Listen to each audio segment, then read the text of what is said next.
Hello students, तो last class में हमने क्या पढ़ा? राइबोसोम्स। और राइबोसोम्स करते क्या हैं?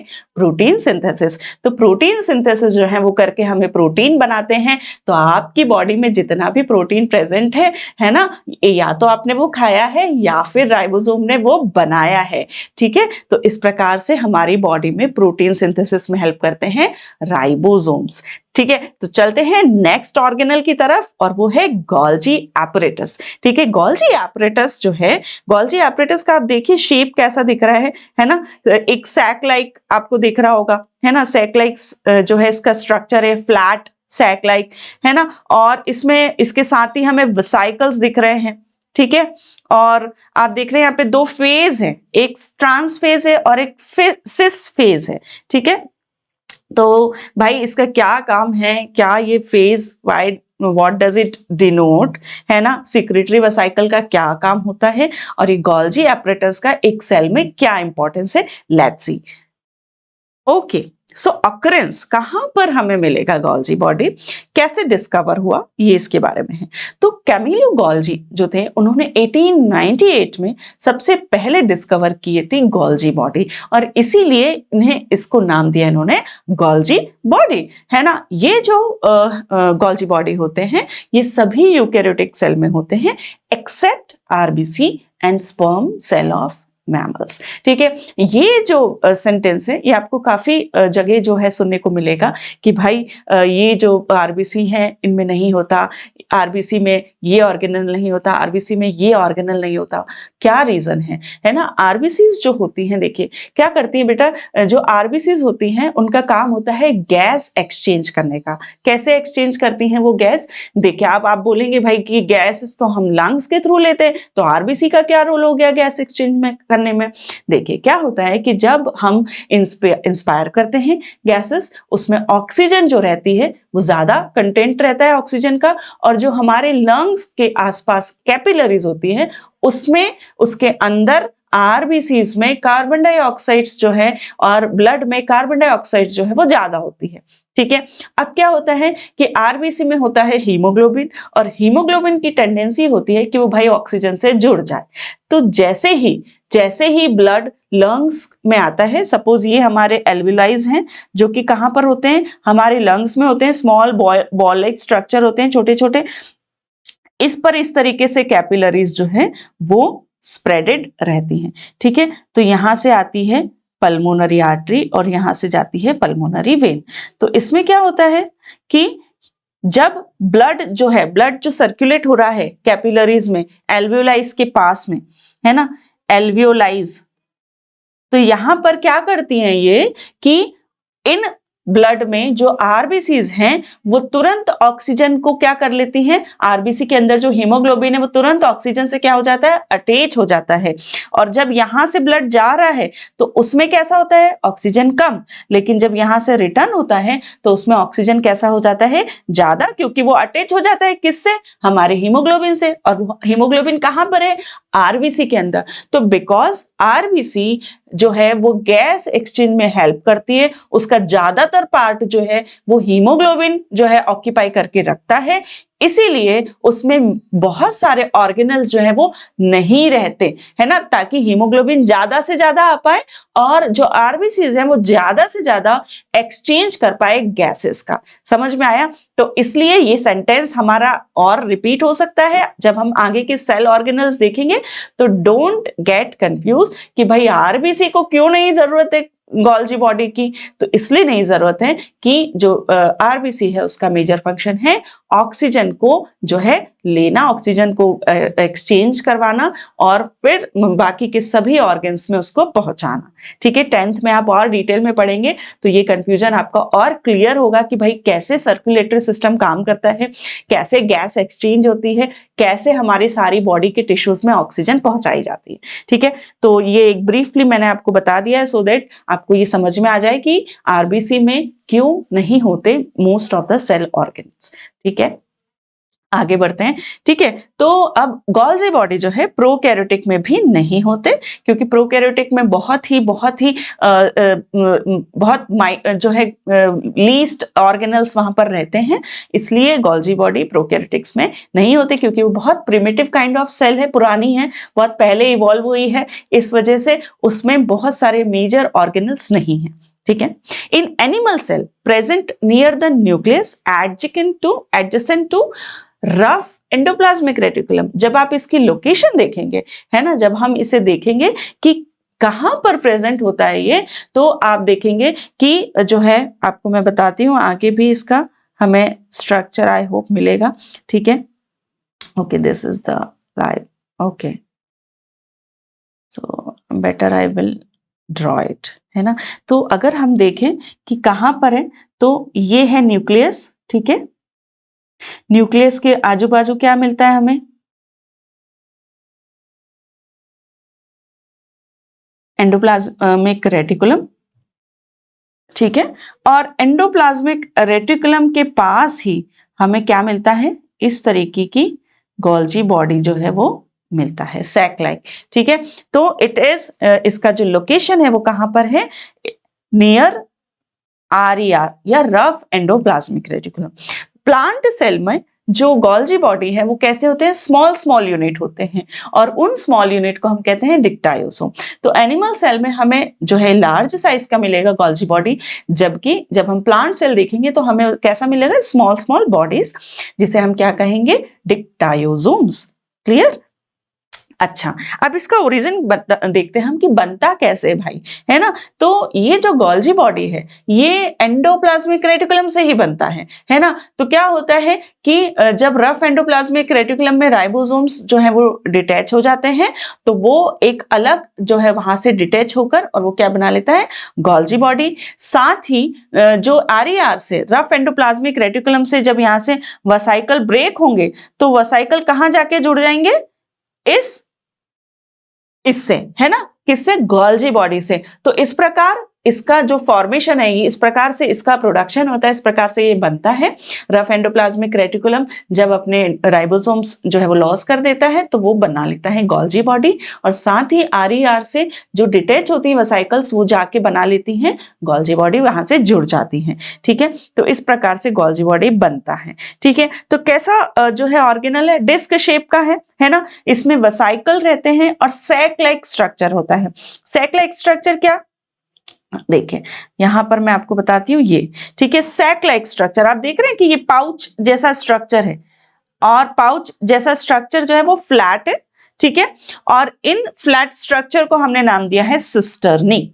ठीक है, तो फ्लैट सैक लाइक स्ट्रक्चर, इसे हमने नाम दिया है सिस्टर्नी। ठीक है, और इसका जो इनर जो खाली जो जगह होगी उसे हमने नाम दिया है ल्यूमेन। ठीक है, inner empty space is called as lumen. ठीक है, अब ये जो है इसके दो फेजेस होते हैं। ठीक है, एक होता है सिस फेज और एक होता है ट्रांस फेज। आप यहां देख सकते हैं, एक होता है सिस फेज और एक होता है ट्रांस फेज। ठीक है, तो इस प्रकार से इसके दो फेजेस होते हैं। ठीक है, ओके, तो अब सिस फेज और ट्रांस फेज क्या होता है, देखो सिस फेज वो फेज जो कि रफ एंडोप्लाज्मिक रेटिकुलम की तरफ है, उसे कहा है सिस फेज। जबकि अदर फेज है ना, जो अदर फेज देखिए यहां पर, अब ये जो है ये है सिस फेज, यहां पर जो है वो क्या होगा, यहां पर होगा रफ एंडोप्लाज्मिक रेटिकुलम। तो RER की तरफ जो इसका फेज होता है उसे कहते हैं सिस फेज, और अदर साइड पे जो फेज होता है इसे कहते हैं ट्रांस फेज, है ना। सिस फेज क्या करेगा, it will receive the vesicle या product from the rough endoplasmic reticulum, और ट्रांस फेज पे आप देख रहे हैं कि बहुत सारी वेसिकल्स हमें देखने को मिल रही है। तो ये जो वेसिकल है एक्चुअली क्या करती हैं कि जो भी प्रोडक्ट आया गोल्जी बॉडी के पास, उसने उसे पैक कर दिया पैकेट में, और फिर उसे वेसिकल के फॉर्म में उसने क्या कर दिया, रिलीज कर दिया, ट्रांसपोर्ट कर दिया। तो इसलिए इन वेसिकल्स को हम क्या कहते हैं, ट्रांस वेसिकल, ट्रांसपोर्ट वेसिकल, और इस फेज को हम कहते हैं ट्रांस फेज। आया समझ में? तो इस प्रकार से आप यहाँ पर देख रहे हैं सिक्रीटरी वेसाइकल है जो कि ये बना के और रिलीज कर रहा है, तो इसे हमने नाम दे दिया सिक्रीटरी वेसाइकल, है ना। और यहाँ पर आप सिस फेज जो है RER के पास है, ट्रांस फेज अदर साइड पर है, ठीक है। तो यहाँ पर आप देख रहे हैं यहाँ पर भी incoming transport vesicle, incoming transport vesicle कहाँ से आएगी? RER से, और वो कहाँ जुड़ जाएगी? गोल्जी बॉडी से। और ये जो है ये आउट गोइंग वेसाइकल से ट्रांसपोर्ट वेसाइकल जो कि कहाँ जा रही है? साइटोप्लाज्म में। तो जो भी गोल्जी बॉडी बनाता है वो वेसाइकल के फॉर्म में रिलीज कर देता है साइटोप्लाज्म में, ठीक है। आया समझ में? तो ये इसका स्ट्रक्चर है, ठीक है, क्लियर है। तो ये समझ में आया सिस फेज और ट्रांस फेज क्या है ना। 2 पोल्स होते हैं इसके, सिस फेज और ट्रांस फेज। ये रिसीविंग और ट्रांसपोर्टिंग का काम करते हैं, ठीक है। Receives transport vesicle from SER and RER, ठीक है। Transport materials in form of secretory vesicle from trans phase. तो ये इस तरीके का ये गोल्जी एपरेटस जो है इस तरीके से काम करता है, रिसीव करता है, ट्रांसपोर्ट करता है, रिसीव करता है, ट्रांसपोर्ट करता है। तो this is the function of Golgi apparatus, clear है? ओके। तो अब इसके फंक्शन क्या होंगे?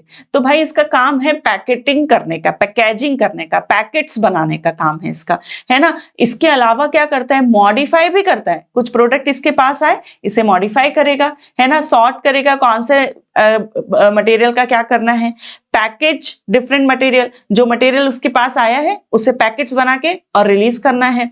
इसके अलावा कुछ ऑर्गेनल्स की सिंथेसिस में भी हेल्प करता है, ठीक है। तो सेल वॉल की या सेल वॉल बनाने में, प्लाज्मा मेम्ब्रेन बनाने में और लाइसोसोम बनाने में ये हेल्प करता है। लाइसोसोम्स जो है बेसिकली मैंने आपको बताया था कि जो एंडोप्लाज्मिक रेटिकुलम है वो जो है गोल्जी बॉडी बनाता है, तो इनडायरेक्टली लाइसोसोम्स कौन बनाता है? एंडोप्लाज्मिक रेटिकुलम, है ना। लेकिन जो लाइसोसोम एक्चुअली रिलीज कहाँ से होता है? तो वो गोल्जी बॉडी से रिलीज होता है। जो गोल्जी बॉडी में ये जो वेसाइकल्स होते हैं, जब इनमें एंजाइम्स होते हैं तो उसे हम कहते हैं लाइसोसोम। तो जब when they contain the digestive enzymes then we will call it lysosomes, clear है? लाइसोसोम के बारे में भी आपको मैं बताऊंगी, तो डिटेल में हम पढ़ेंगे लाइसोसोम के फंक्शंस के बारे में, ठीक है। तो पैकेजिंग मटेरियल करता है, ऑर्गेनल्स की सिंथेसिस करता है ना। एक्रोसोम फॉर्मेशन इन स्पर्म्स, ठीक है। स्पर्म का जब हम डायग्राम देखेंगे तो स्पर्म में एक स्ट्रक्चर होता है, ठीक है। I'll show the diagram when we'll see the lysosome. जब हम lysosome पढ़ेंगे, क्योंकि एक्रोसोम एक्चुअली क्या है? It is a kind of lysosome. तो इस प्रकार से जो है स्पर्म का डायग्राम होता है और यहाँ पर जो है ऐसा head like structure, arrow like structure होता है और इसे कहा जाता है एक्रोसोम, है ना। एक्रोसोम का फंक्शन भी आपको मैं बताऊंगी जब हम एक्चुअली लाइसोसोम पढ़ेंगे, तो let it be a secret, ठीक है। तो एक्रोसोम फॉर्मेशन कौन करता है? गोल्जी बॉडी करता है, क्योंकि acrosome is a kind of lysosome और लाइसोसोम कौन बना रहा है? Golgi body. Formation of York in egg, egg में जो यॉक हमें देखने को मिलता है, येलो पार्ट जो हमें देखने को मिलता है, वो भी बनाता है गोल्जी बॉडी, ठीक है। So these are the functions of Golgi body. तो याद रखिए गोल्जी बॉडी कैसा स्ट्रक्चर है? फ्लैट सैक लाइक स्ट्रक्चर है। एक फेज है सिस फेज, एक फेज है ट्रांस फेज। जो एंडोप्लाज्मिक रेटिकुलम की तरफ है उसे हमने नाम दे दिया सिस फेज, अदर साइड को नाम दे दिया ट्रांस फेज, ठीक है। जो सैक लाइक स्ट्रक्चर है फ्लैट, उसे नाम दे दिया सिस्टर्नी, ठीक है। सिस्टर्नी के एम्प्टी स्पेस को नाम दे दिया ल्यूमेन, है ना। फंक्शंस क्या है इसके? फंक्शन ये है कि पैकेजिंग मटेरियल का काम करता है, cell organelle, cell wall, cell membrane, lysosome बनाता है, स्पर्म में एक्रोसोम बनाता है और एग में यॉक बनाता है, ठीक है। तो यॉक सैक जो है वो कौन बनाता है? लाइसोसोम्स, ठीक है। तो sorry not lysosome, Golgi body. तो यॉक सैक कौन बनाता है? गोल्जी बॉडी, है ना। तो अब हम देखेंगे कि भाई लाइसोसोम जो कि गोल्जी बॉडी से बन रहा है उसका क्या फंक्शन है ना। लाइसोसोम बहुत ही इंपॉर्टेंट ऑर्गेनल है, बहुत छोटा होता है, लेकिन it is just like a vesicle but it is a very important organelle in cell. So let's see what lysosomes are like, ठीक है। तो लाइसोसोम आप देखिए यहाँ पर आपको ये जो पर्पल स्ट्रक्चर दिख रहा है ये है लाइसोसोम, ठीक है। एक्चुअली पर्पल कलर का जो है वो नहीं है, लेकिन यहाँ पे आपको इजीली समझ में आए इसलिए उसको पर्पल कलर का बना दिया है। ठीक है, तो इस तरीके का आप साइज का आपको आइडिया हो जाएगा कि स्मॉल वेसिकल टाइप ये रहते हैं लाइसोसोम, और जो है प्लांट सेल और एनिमल सेल सभी में लाइसोसोम्स होते हैं। ठीक है, ये लाइसोसोम का डिटेल स्ट्रक्चर है ना। इसकी लाइसोसोम्स जो है मेम्ब्रेन बाउंडेड स्ट्रक्चर है, इसकी मेम्ब्रेन होती है ना। तो ये फॉस्फोलिपिड बाइलेयर क्या है, सेल मेम्ब्रेन, क्योंकि cell membrane is made up of what, bilayer of phospholipid, है ना। याद है ना, फ्लूइड मोज़ेक मॉडल पढ़ा था अपन ने, तो it is made up of by layer of phospholipid molecule. ठीक है, इसके अंदर क्या होता है, तो इसके अंदर होते हैं प्रोटीन और most importantly enzymes complex. Enzyme complex क्यों होते हैं, लेट्स सी। ओके, तो लाइसोसोम्स जो है वो C.D. डुवे ने 1949 में डिस्कवर किए थे। ये बताया इन्होंने कि भाई सभी सेल में लाइसोसोम्स होते हैं except the RBCs and prokaryotic cell. कहां से अराइज होते हैं, गोल्जी बॉडी से अराइज होते हैं, है ना। इनको क्या कहा जाता है, इनको सुसाइडल बैग कहा जाता है। क्यों कहा जाता है सुसाइडल बैग, क्या होता है, सेल की डेथ हो जाती है क्या इसकी वजह से। यस, देखेंगे हम क्या होता है।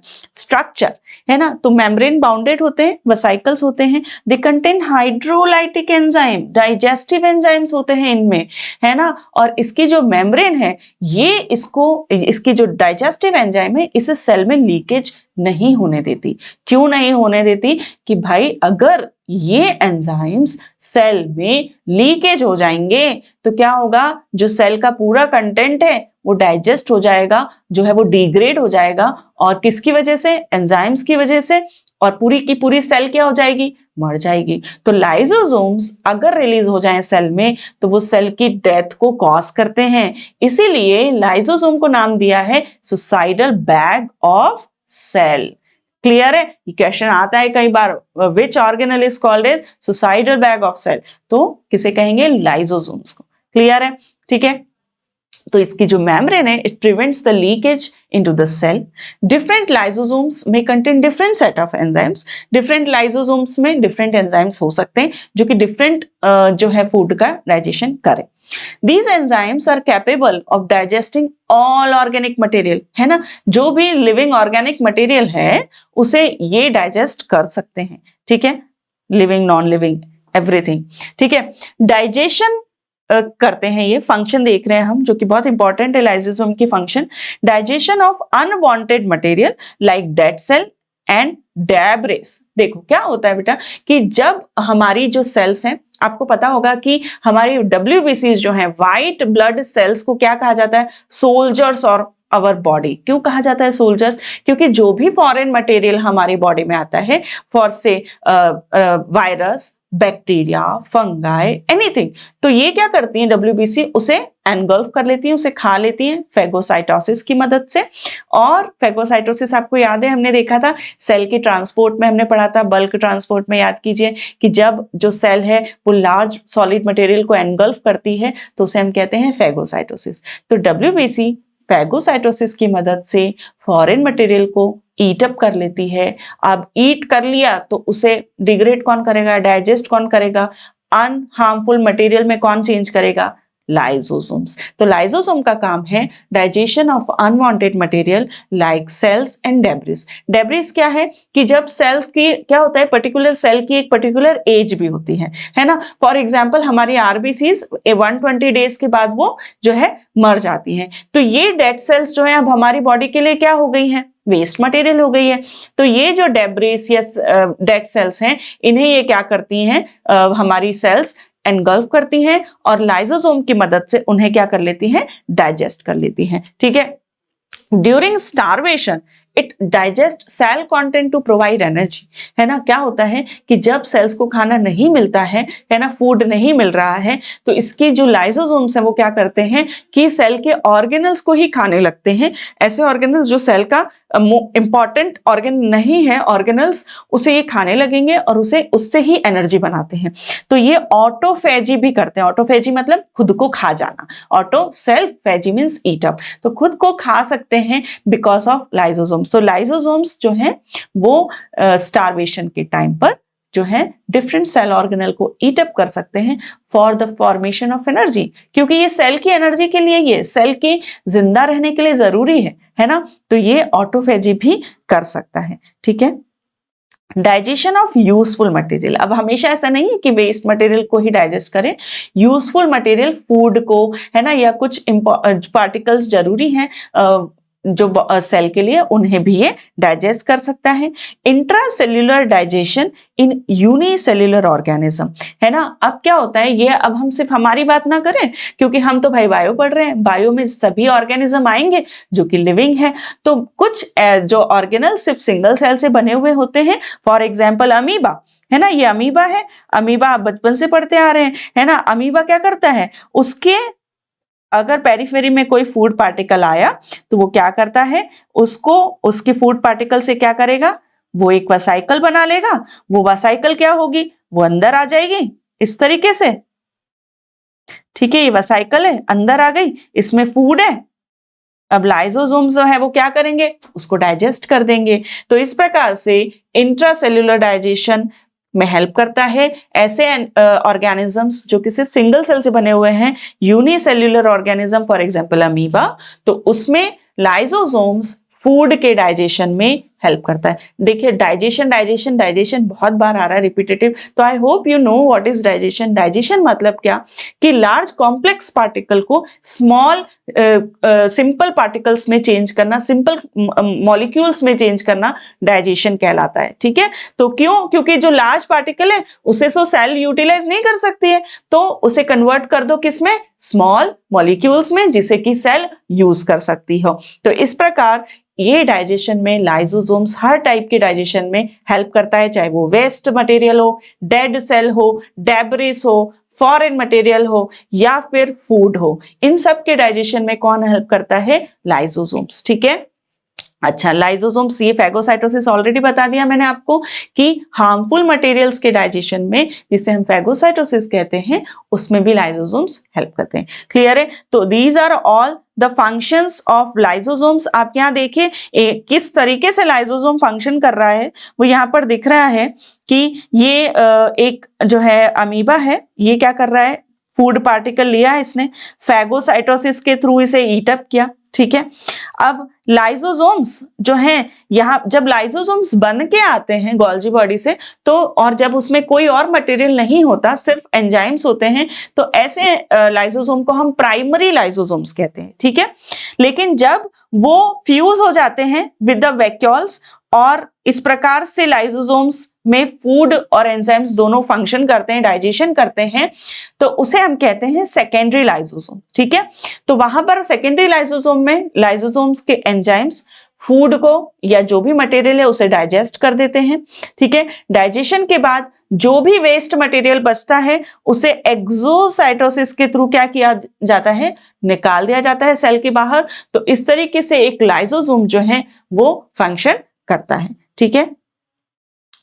अच्छा, स्पेशल फंक्शन है मेटामॉर्फोसिस इन फ्रॉग। मेटामॉर्फोसिस आप पढ़ते आए हैं 8th क्लास से। क्या होता है कि भाई जब एक किसी ऑर्गेनिज्म की लाइफ साइकिल में चेंजेस होते हैं, है ना, वो डिफरेंट फॉर्म से डिफरेंट फॉर्म जब बनाता है तो उसे हम कहते हैं मेटामॉर्फोसिस। एक एग्जांपल यहाँ दिया है फ्रॉग की मेटामॉर्फोसिस। आप देख रहे हैं कि फ्रॉग सबसे पहले एग बनता है, एग में एम्ब्रियो बनता है, एम्ब्रियो से टेडपोल्स बनते हैं, और टेडपोल्स में आप देखिए ये वेरियस चेंजेस हो रहे हैं कि गिल्स बन रहे हैं, फिर टेल जो है बन रही है, फिर इसके हिंड लेग्स आ गए हैं, है ना। फिर यहाँ पर आप देखिए टेल यहाँ पर बाकी है, यहाँ पे फ्रंट लेग भी आ गए हैं, यहाँ पर आप देखिए टेल छोटी हो गई है ना। यहाँ यंग फ्रॉग बन गया और यहाँ पर एडल्ट फ्रॉग बन गया है।